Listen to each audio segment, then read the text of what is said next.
Thanks for your time today, Spoons. A 3-2 win in the Professional Development League. What's your immediate reaction to that one?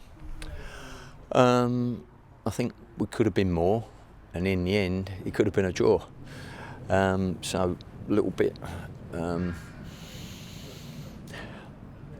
Last 5 minutes was a little bit more uneasy than I would have liked it. I thought we just lacked some zip and tempo in the second half.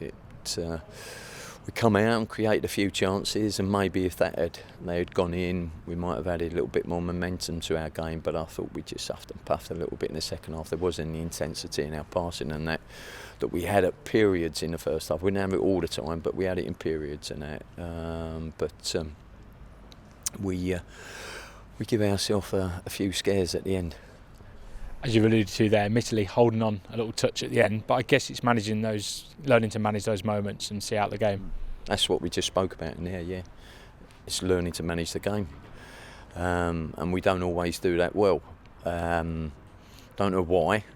We had some wily old pros in there today, and sometimes the younger lads become a little bit impetuous and that, and they want to go and score the winner, and make it easier. And it ends up negating what we're trying to do because you end up bringing pressure on yourself and that. And I thought we made it harder than we should have. However, a week ago we were talking about the same situation, but in a slightly different tone. So learnings are being made and obviously progress all the time. Yeah. Well, that's development football, isn't it? And as you quite rightly say, last week we conceded, so we didn't concede this week. So we must be moving forward. So we'll take that and try not to next game. Leave it to, making sure we don't have a few heart attacks in the last 5-10 minutes because, as you say, we've done that last few weeks.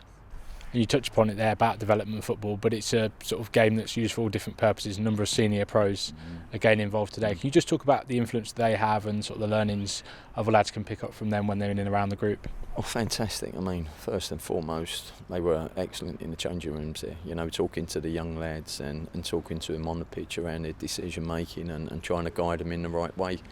And, all of us who have been through the system, it was the same myself, when I played all them years ago. You're playing with internationals in the reserves, and it's great. And young players have to look at them and say, what are they doing, what they act in certain situations, what do they do? It's preparation before the game and how they behave after the game and that as well.